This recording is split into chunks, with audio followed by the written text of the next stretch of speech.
Hello everyone. In this video I would like to discuss a small anthology of poets from the later portion of the 17th century. Later, not entirely chronologically, if we consider the 17th century as ending in 1699, but if, as I mentioned some time ago, we consider the 17th century as ending in 1660 with the restoration of Charles II.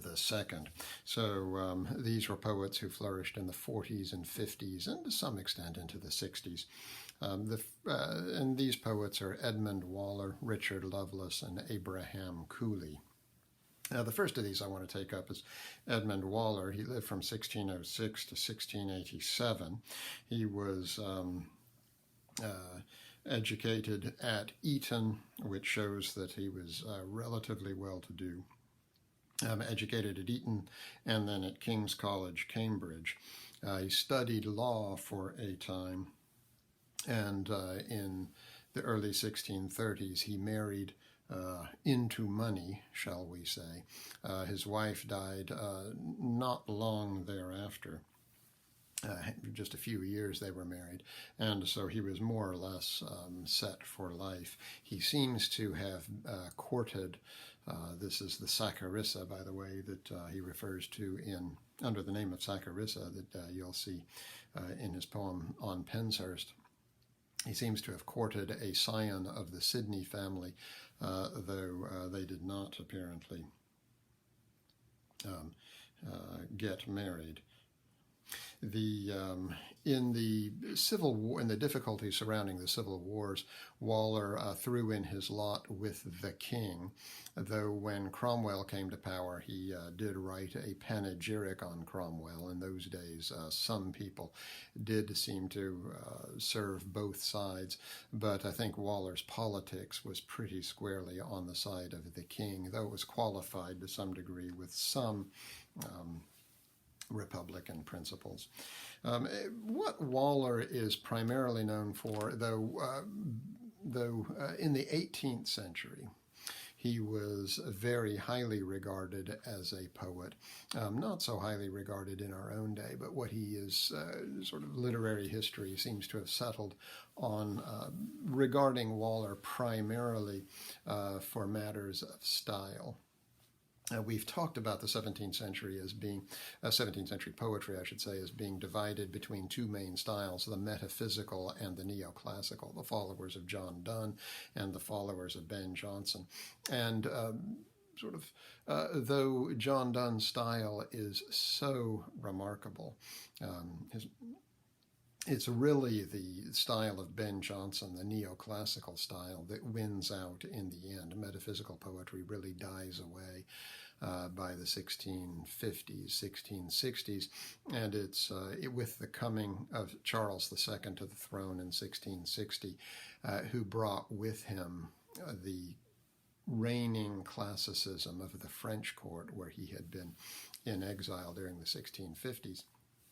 That neoclassical style of Ben Jonson really won out, and from 1660 until the Romantic movement of the which comes in the 1790s or so, for that period of 140, 150 years, the neoclassical style won out, and that's why we say that the 18th century, the late 1600s and the 1700s, the 18th century really is heavily neoclassical. Those neoclassical writers of the 18th century look back to Waller as a kind of, as the person who really took the Johnsonian neoclassical style and refined it.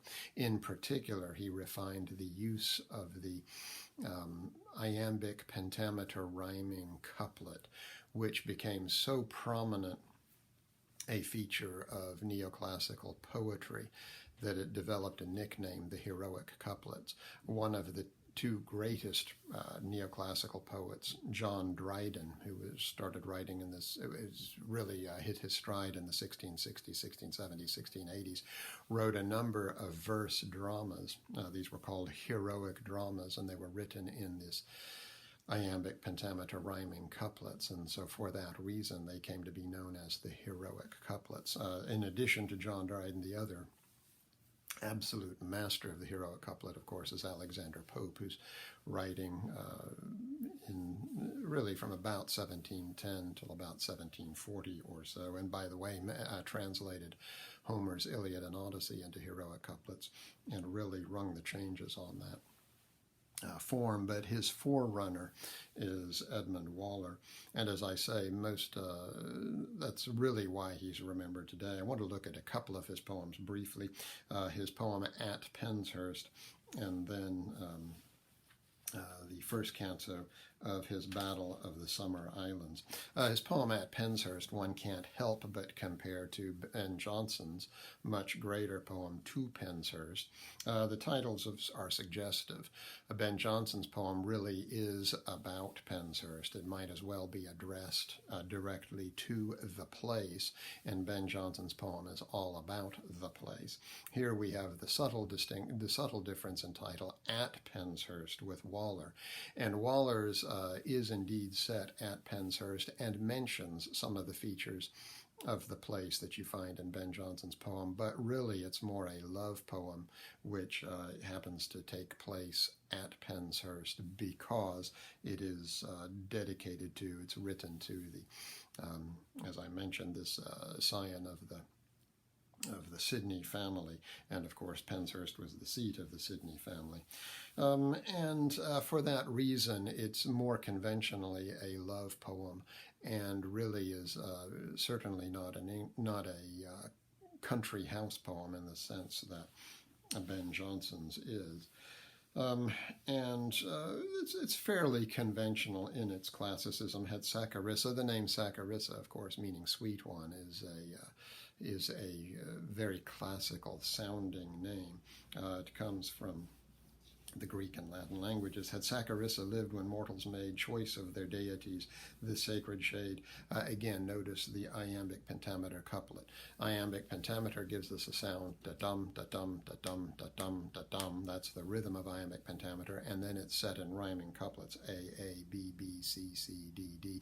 By the way, couplets are used by, for example, Marvell into his Coy Mistress, but that poem, which is all about the passage of time, uses the quicker meter of octosyllabic couplets, iambic tetrameter couplets, only 4 iambs per line. This is the longer iambic pentameter line, which tends to be used for more serious poetry, or poetry that is a bit weighty and a bit slower in its tone. And Saccharissa lived when mortals made choice of their deities, this sacred shade. So there you go with the rhyming couplet. Had held an altar to her power that gave the peace and glory which these alleys have. So she had been born in the time in the classical world when human civilization was just getting its start. Then she would have bestowed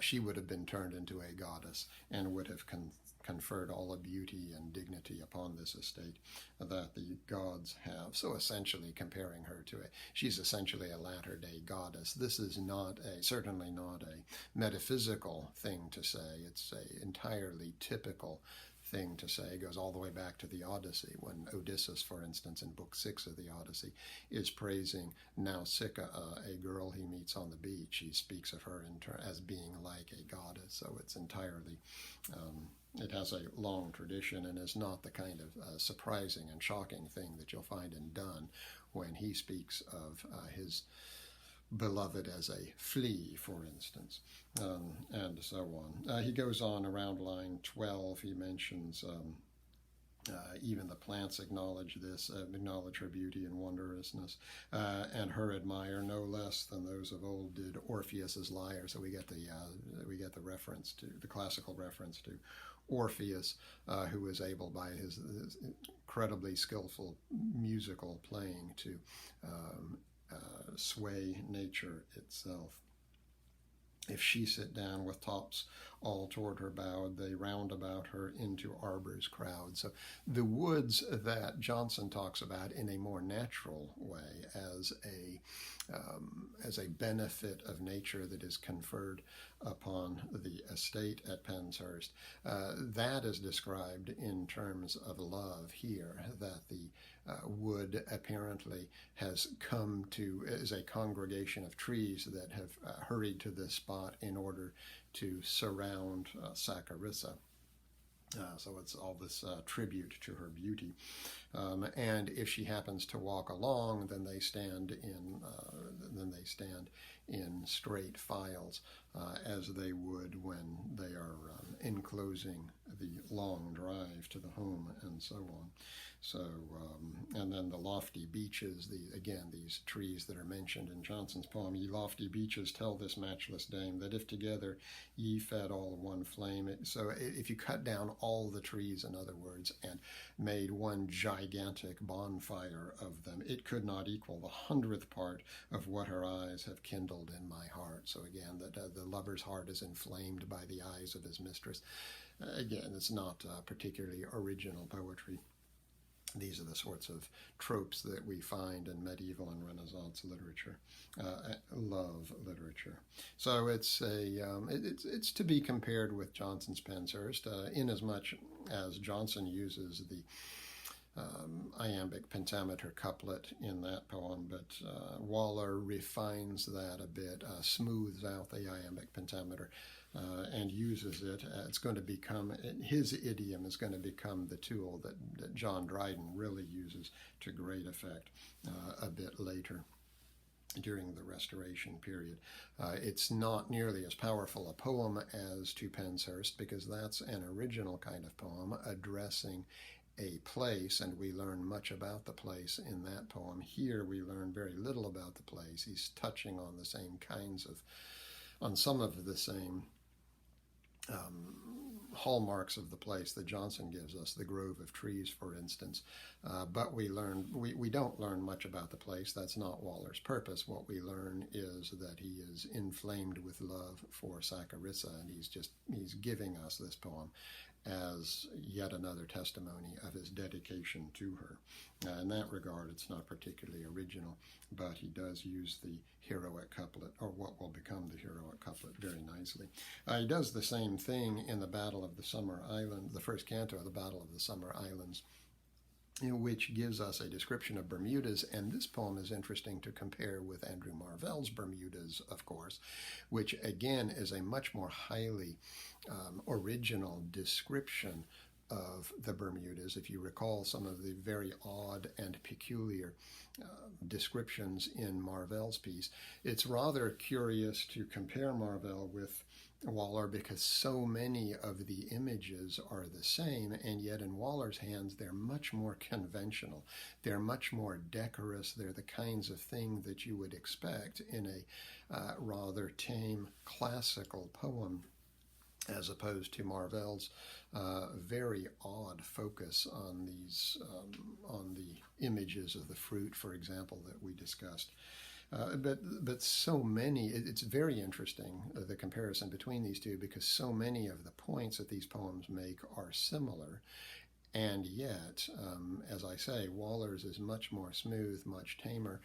You're not surprised nearly as much in Waller's, even though he writes at greater length, than you are in Marvell's odd use and odd emphasis in his use of images that you get in his Bermudas. Let's see, we might begin at line 5. If you'll recall, Bermudas is a frame poem in the sense that we get a bit of narrative in the first 4 lines and the last 4 lines, and those lines tell us that what we have in Marvell's poem is pilgrims striking out for the Bermudas in a boat, and then the main section of that poem is the hymn they sing in praise to God the Father. Here we have in Waller, we have a more classical We have a more classical frame at the beginning. It's also 4 lines long, but it invokes the ancient Roman goddess of war, Bellona, from the Latin word bellum, which means war. So it's a very classical style, this invocation of the goddess at the beginning. And then he sets this battle that's going to take place near the Bermudas. He gives us the setting of the Bermudas. The Bermudas walled with rocks, who does not know, that happy island where huge lemons grow. So, and the orange trees, which are the images, the image of the oranges glowing, as it were, almost in the dark, is what we get in Marvell's Bermudas. Here we get an orange trees which golden fruit do bear, where the Hesperian garden boasts of none so fair. So here we have a much more, shall we say, conventional idea, as we saw in Robert Herrick's poem, The Hesperides. Since we're in the classical mode here with Waller, we have his emphasis on these classical images, this ancient Greek garden of the Hesperides that good people go to after their death, and that notion that good people go to this garden after their death then recalls paradise, which he is going to invoke. If one looks at about, let's see, line 40 or so, for the kind spring, which but salutes us here, inhabits there and courts them all the year. So in England, spring lasts only for a short portion of the year, but here in the Bermudas there's an eternal spring, and this notion of an eternal season of spring then calls to mind the Garden of Eden before the fall. Ripe fruits and blossoms on the same trees live. At once they promise what at once they give. So sweet the air, so moderate the clime, none sickly lives or dies before his time. Heaven sure has kept this spot uncursed to show how all things were created first. So this is like the Garden of Eden. And I might also point out that it's like the gardens of Alcinous in Homer's Odyssey, the garden of the great king of the Phaeacians, where the trees they're both flowering and also bearing fruit. So it's sort of simultaneously spring and autumn here. And the emphasis then in the following lines on the various fruits there, the re-emphasis, the reassertion that line 61, Phoebus, that is the god of sun, smiles eternally on these islands. And then the conventional turning of this poem to an assertion of his love for Saccharissa. Oh, how long I my careless limbs to lay under the plantain shade, and all the day with amorous airs my fancy entertain, invoke the muses and improve my vein. So pure classicism here, and also notice the smoothness of the couplets. In the poem at Penshurst, the couplets are sometimes not stopped at the end, but here they tend to be. At the end of each line, you tend to come to a natural pause. Let me see, no passion there in my free breast should move, none but the sweet and best of passions love. So in this kind of Edenic place in the Bermudas, if he should happen to be there, he wouldn't find any vicious or violent passions, but only the passion of love. And that puts him in mind then of his love for Saccharissa. There, while I sing of gentle love, be by, the tune that tunes my lute and winds the strings so high. With the sweet sound of Saccharissa's name, I'll make the glistening savages grow tame. But while I do these pleasing dreams indite, I am diverted from the promised fight, which leads then on to the description of this naval battle in Canto 2. But we have here the same.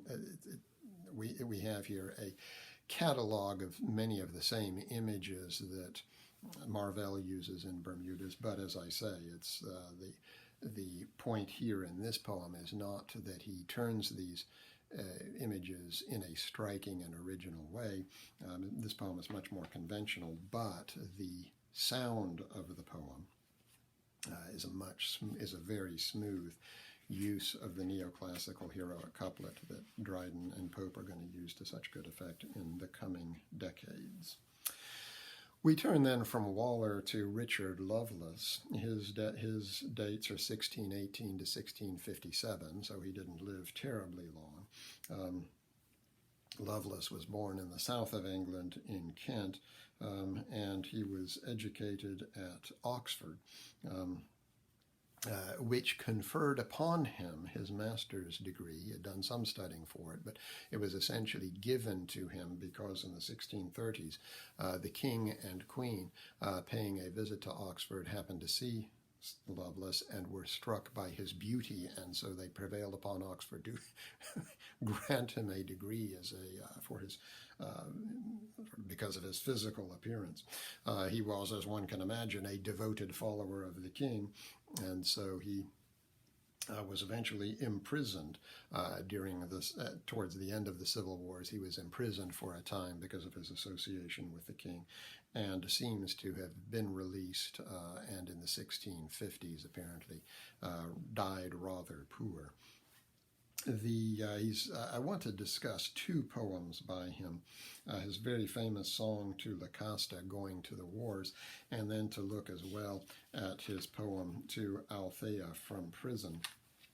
And both of these poems show a kind of genius of verse. He's not he's not certainly a first-rate poet. He's not of the rank of some of the writers that we've looked at so far this semester. His output is not huge, for one thing, and he tends to write about rather conventional topics, so he's not particularly incisive in his style in the way that Donne or Johnson were. However, he does manage the English lyric very, very nicely, and both of these poems are good examples of that, and both of them show what can be done with a kind of ingenuity in a sort of unpretentious way.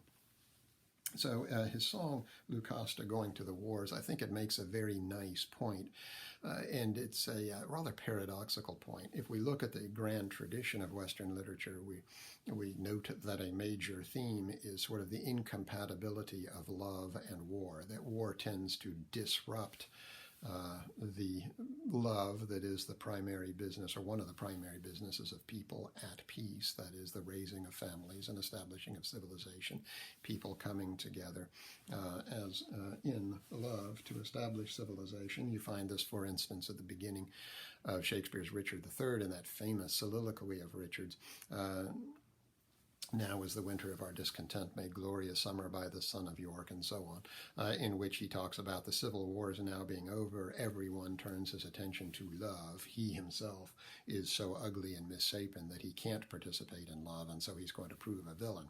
And the idea goes all the way back to the ancient Greeks.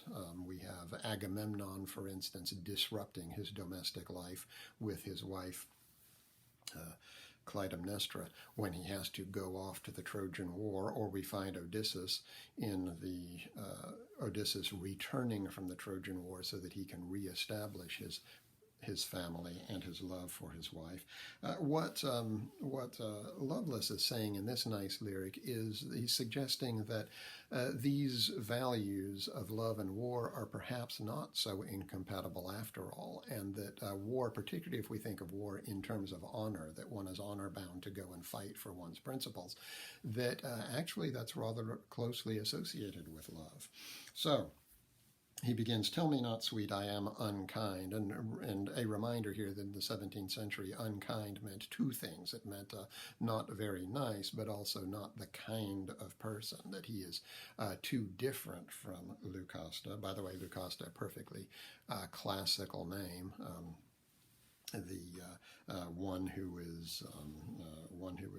She's the epitome of light, shall we say. "Tell me not, sweet, I am unkind, that from the nunnery of thy chaste breast and quiet mind to war and arms I fly." So at the beginning of this poem, we have the apparent incompatibility between love, where he has been laying on her. By the way, it's a chaste breast, notice. There's no hint here that we're involved in a kind of sexual wantonness, that he has to leave her and go off to the wars. She might think, and indeed the reader might think with her, that there's an incompatibility here, that he's forsaking love to go to war. He says, "Don't think that, or don't tell him that. True, a new mistress now I chase, the first foe in the field." And so we begin to get this subtle association of these ideas. that when he leaves her, it is not because he is embracing a completely new and different value of war. He speaks of war as a kind of love here. That's as if he's chasing a new mistress. A new mistress now I chase, the first foe in the field, and with a stronger faith embrace, a sword, a horse, a shield. So going off to war is a kind of embrace, which is, of course, a gesture of love. So this nice pivotal second stanza there unifies these two values of love and war, and then he explains the reason why in the third stanza. Yet this inconstancy is such as you too shall adore. Yes, if love is a kind of war, then in the second stanza maybe she can accuse him of inconstancy by chasing after a new love in war, but it's not really an inconstancy, he says in the third stanza. I could not love thee, dear, so much, loved I not honor more. Yes, that precisely because he has the strength of character to go and fight in the wars, it's precisely for that reason that he will have the strength of character to remain true to her. And so his ability to fight in battle is in some way related to his ability to remain true to her in love. So it's a very nicely controlled poem. There's not a misplaced word in it. It's the structure of the poem nicely reflects its meaning, and it plays very nicely on this old traditional idea and shows it to us in a new and interesting light. So in that way, it's an almost perfect lyric. To Althea from Prison is another interesting poem for which he's well known, and in fact the opening lines of the last stanza of the poem are pretty well known. Stone walls do not a prison make, nor iron bars a cage. And the point here that he's is also it toys with the notion of paradox, that that various kinds of freedoms are not nearly as free, don't produce nearly the kind of freedom that he feels in his love, in his close binding to Althea. And that may seem like a kind of paradox to us, but it's an idea that actually was fairly current in the 17th and 18th centuries.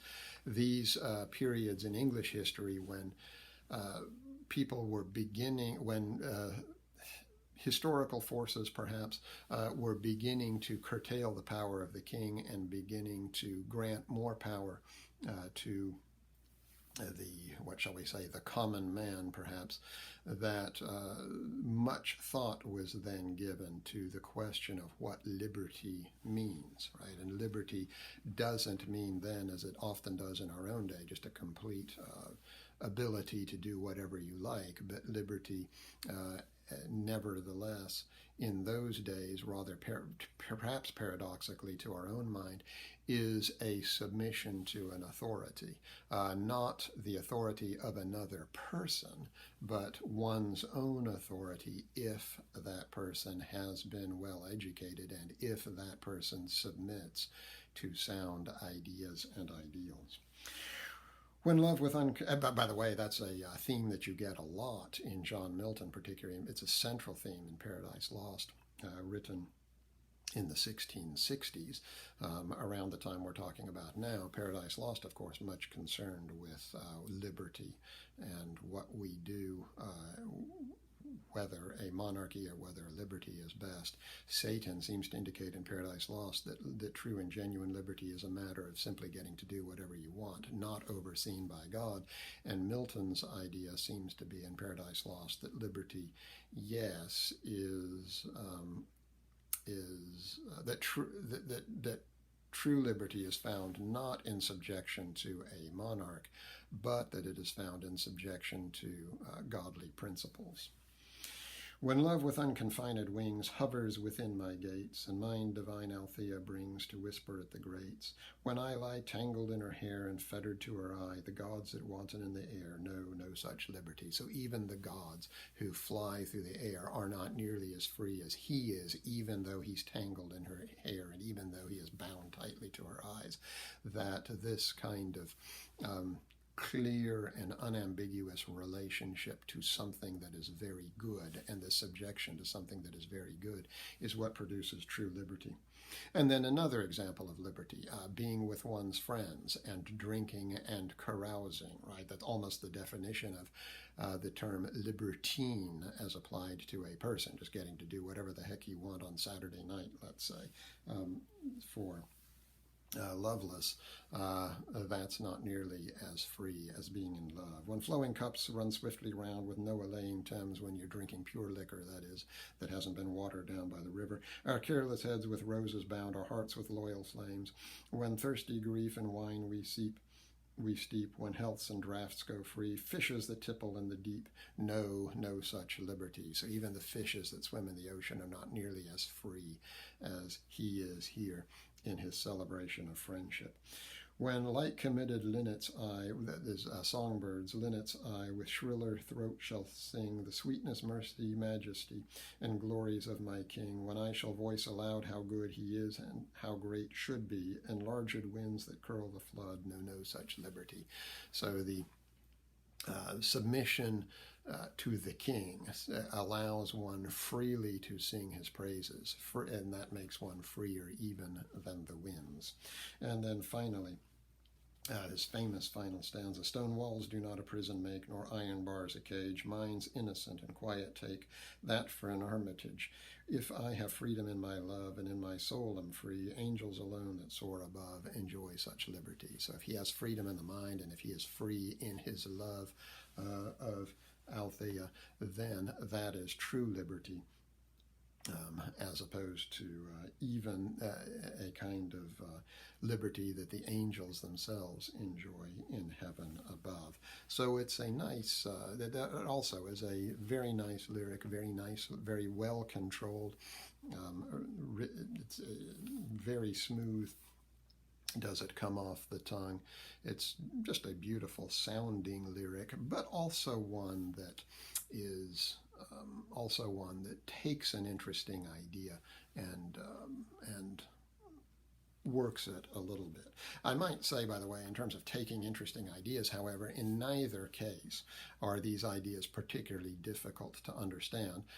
They may be a little bit, they may strike us as a bit original when we read them in the context of classical and neoclassical poetry, but they're not strikingly original, and they are certainly not difficult to read, and none of these poems that we have read, the two poems by Waller and these two poems by Lovelace, none of these poems are considered deeply philosophical, and therefore he is really not a metaphysical poet in any way. Both of these poets are much more classical in their orientation. When we turn to Abraham Cowley, his dates, by the way, 1618 to 1667, we find a person who strives to be metaphysical in his poetic style. Cowley was born to a middle-class family, educated at Cambridge University, but because of his sympathy for the king, he was eventually removed from his fellowship at Cambridge and moved over to Oxford, which was, Cambridge, by the way, was much more closely identified with sort of more democratic politics, and Oxford was a closely associated with the Royalist Party, so he moved over to Oxford. And then during the height of the Civil War, during the 1640s, he went over to France and eventually studied medicine. At the Restoration, he came back to England in the late 1650s, and at the restoration of Charles II, then was a good deal happier. He was not. He was given a pension by the royal family, which made life easy for him, and thereafter, as you can see by his interest in medicine, having taken his medical degree in the 1650s, he became increasingly interested in scientific matters. In the 1660s, the restored King Charles II gave some money to found an organization called the Royal Society. And the Royal Society was a collection of scientists that would go off on their own and conduct experiments of various sorts, and then occasionally get together for meetings in which they educated one another on the results of these experiments, and they discussed their scientific ideas, and therefore really began to push the boundaries of science, and science then really began to be an effort that was not just simply individuals randomly experimenting, but groups of people getting together and in terms of collaborative research and collaborative experimentation pushing forward the frontiers of science. And Cowley certainly understood the importance, at least the symbolic importance, of the Royal Society as established now in an age of science. And so he writes about scientific topics. The first of these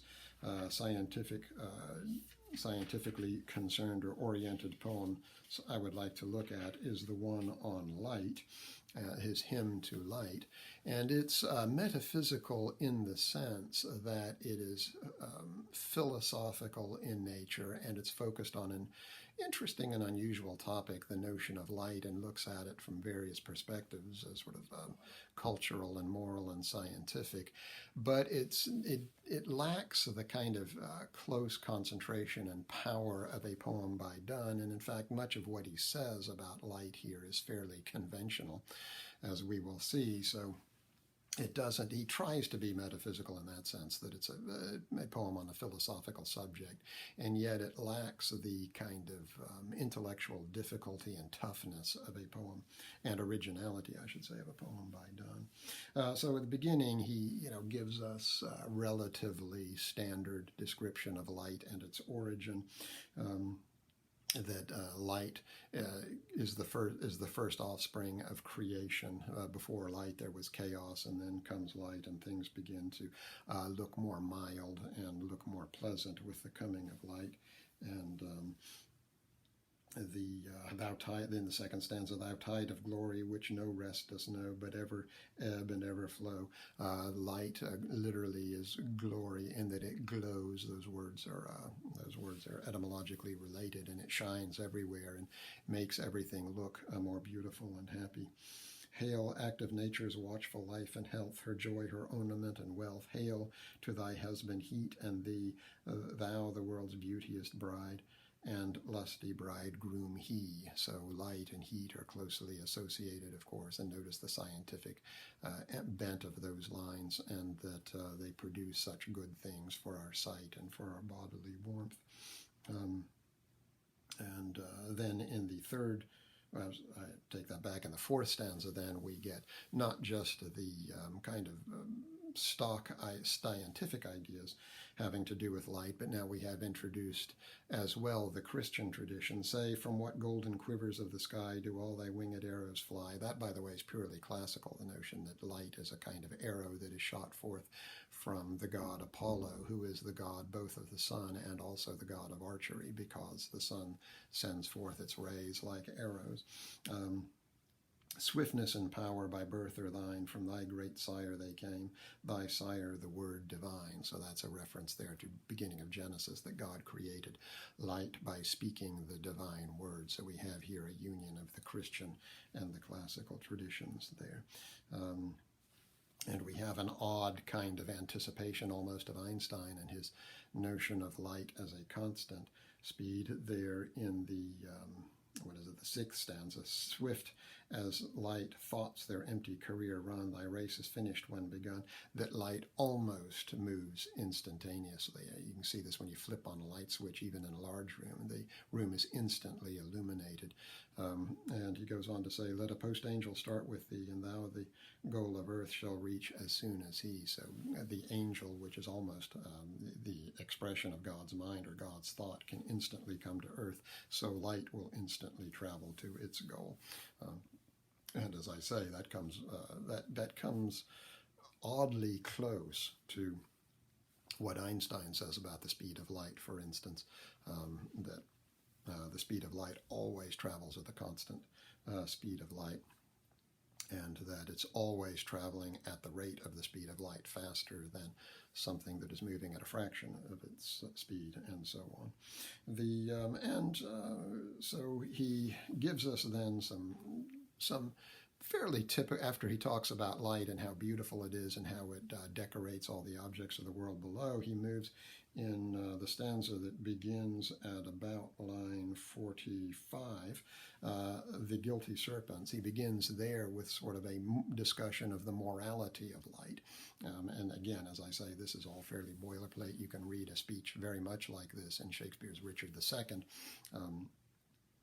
That darkness is associated with guilt, and people commit crimes in darkness, but when the light breaks forth, the guilty slink away, and the good, honest people come out, and as he says, even those who are fearful at night gain renewed vigor and renewed courage with the coming of the light.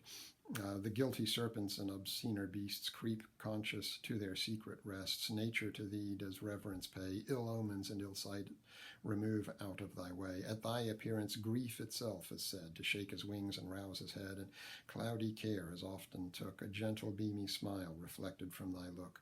At thy appearance fear itself grows bold. Thy sunshine melts away his cold. Encouraged at the sight of thee, to the cheek color comes, and firmness to the knee, and so on. So light has good moral qualities as well.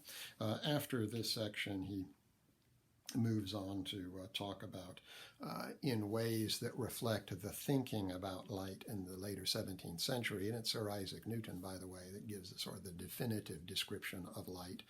And how it operates and how it strikes the eyes and that kind of thing, and what different colors light is composed of. He gives us some of that kind of, I should say, Cowley gives us some of that scientific discussion around line 80, 81, and a good example of that begins in the stanza, that begins at line 81. With flame condensed thou dost the jewels fix, and solid colors in it mix. Flora herself envies to see flowers fairer than her own, and durable as she. So these are, if you look in crystals and you shine certain wavelengths of light in crystals, the crystal reflects the light in ways that are as beautiful as flowers and so on. And the poem concludes very nice. By the way, near the end it discusses shadows, and then at the end of the poem he concludes with the stanza, in the vast ocean of unbounded day, in the empyrean heaven does stay. So heaven itself, this period of unending day, unending light, right? Heaven itself is characterized by the light. Thy rivers, lakes, and springs below, from thence took first their rise, thither at last must flow. So all light here on earth is just a reflection of the divine light that we see in the mind of God, or that we see in heaven. And so this poem to light is a good indication of the kind of sort of scientific, even poetry, scientific poetry of the age. I might point out that going way back to the ancient Greeks, there is a strong tradition of scientific poetry. Many of their scientific treatises were written in verse, and so you have Cowley returning to that here. Another form of poetry that was given to the world by the ancient Greeks is the ode, and you find odes in ancient Greek tragedy, and odes also associated with drinking songs, these bouts of drinking, when in vino veritas, the god Bacchus inspires people as they drink wine, and then they break forth into these kind of odes. The great practitioner of the ode was the ancient Greek poet Pindar, and as one might expect then, the ode is a kind of ecstatic utterance that one is inspired to give by the god or the gods when one is in a drunken state, or when one is inspired by the god. And so Pindar gives us these great odes in which he sings the praises, for instance, of generals or soldiers in battle, or he sings the praises of athletes at the Olympic Games who have done particularly impressive feats. So here we have Abraham Cowley, who's he's sort of reintroduces the ode into English literature. And it's a kind of, as you would expect from a poem that is all about ecstatic utterance, it's irregular in meter and in form. If you notice, these stanzas are not all the same length, and the lines are not always the same length, and the rhyme scheme of each stanza is not always the same. So it's to give whereas if you compare this to Waller, where Waller is trying to cast everything in this new form of the iambic pentameter couplet and smooth and file that couplet till it becomes this perfect mode for smooth expression. Cowley is trying to do something different in the ode. He's trying to give a sense of a sort of sharp emotional utterance that can't be contained in these polished and smooth poetic forms. And this is a poem that he writes on the Royal Society, and it sets terms that are going to become commonplace in writing about scientific endeavor in the coming century. It begins by talking about philosophy, and by the way, once again, a reminder that philosophy and science in these days were not sharply distinguished. In fact, the general field of science was called natural philosophy because scientific data and information help form philosophical ideas. For instance, it's a scientific treatise, Darwin's Origin of Species, that really gives great impetus to modern atheism because it has much to say about the creation of the world and the origin of things that we see around us, much as Genesis does. So he begins by talking about philosophy, that is, philosophy in a scientific sense, and talks in the first and the beginning of the second stanzas about how during the Middle Ages philosophy was tied and bound by the church and by philosophers who were interested only in authority. We discussed this way back when we talked about origins or backgrounds of the 17th century, that the Middle Ages, in contrast with the Renaissance, the Middle Ages was a period of authority. The Renaissance, in contrast, is a period which begins to question authority and therefore frees the individual mind to come to its own understanding of truth, and thereby in argument with others pushes forward the boundaries of truth. And for Cowley, the single person to whom this change is due is Francis Bacon, who in our discussion of Francis Bacon, if you'll recall, I mentioned his scientific interests. If one looks at, a little after line 30. Some few exalted spirits this latter age has shown that labored to assert the liberty from guardians who were now usurpers grown. These are the philosophers of the Middle Ages who were supposed to guard the little scientific knowledge that survived from the ancient Greece and Rome, but in fact proved kind of tyrants to it. This old miner still captivated philosophy, but 'twas rebellion called to fight for such a long oppressed right. Bacon at last, a mighty man, arose, whom a wise king and nature chose Lord Chancellor of both their laws, and boldly undertook the injured pupil's cause. So as science has been repressed in the Middle Ages, along comes Bacon and breaks everything free and starts to fight against the notion of authority, that we believe something is true because an authority figure told us. We believe something is true because our own experience teaches it to be true. And so he talks about in the third stanza, beginning about line 45 or so, with the plain magic of true reason's light, he chased out of our sight, nor suffered living men to be misled by the vain shadows of the dead. So this old dead authority he chases away by this emphasis on our senses and the data and information that our senses, particularly when we are attentive to them during experimentation, reveal. So at the beginning of stanza 4, for instance, from words which are but pictures of the thought, though we our thoughts from them perversely drew, to things the mind's right object it brought, like foolish birds to painted grapes we flew, he sought and gathered for our use the true. So whereas in the Middle Ages he charges with the philosophers of the Middle Ages were constantly arguing about words and the definitions of words, it was Bacon who says, no, the scientific mind should be concerned with things, should be concerned with physical phenomena. We used to, in the Middle Ages, it's like birds who are distracted by a picture of grapes and think those are the real things, whereas we're concerned with the real grapes themselves, and so on.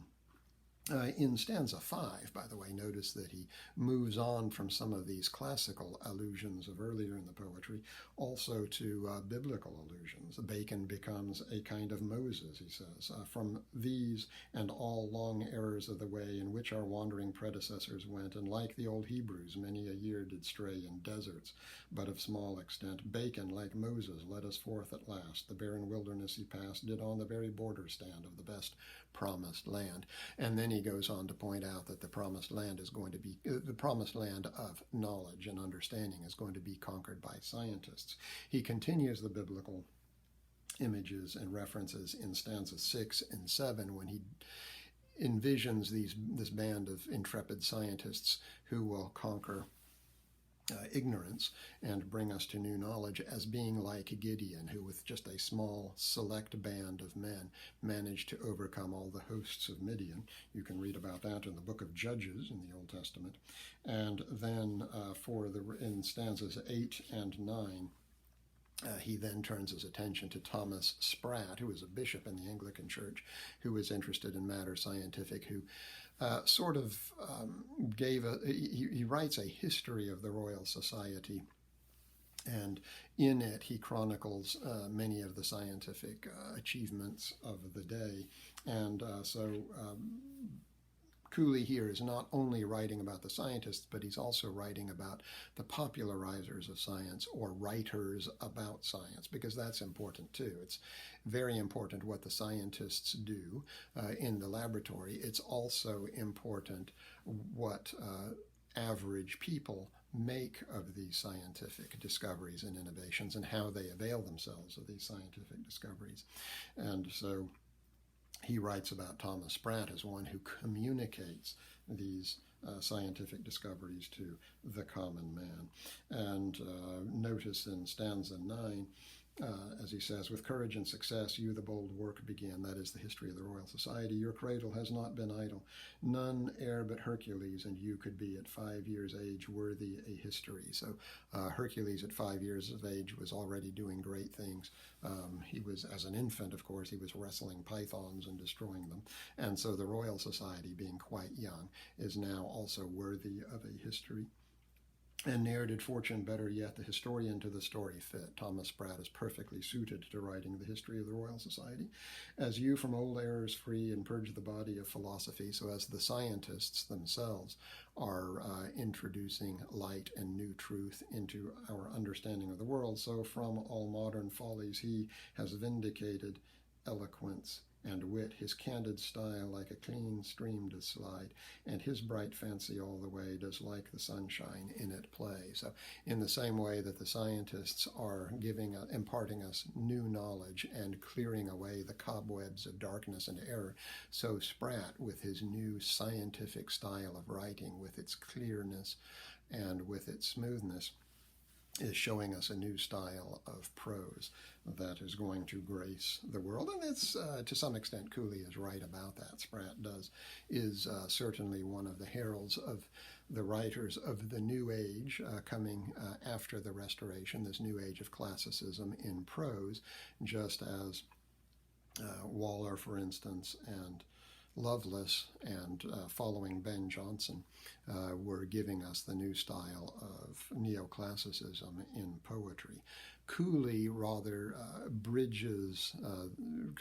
splits the difference. He wanted to be a metaphysical writer in the style of Donne, as witness the two poems we just read, which are on scientific or philosophical subjects, and yet he is he is really in style more classical and neoclassical than that. And so he also is like them. He looks forward to the new period of what we call the Restoration in 18th century, the writing that marks the return of Charles II to the throne in 1660 and lasts for the next 140 years until the coming of the Romantics at the end of the 18th century.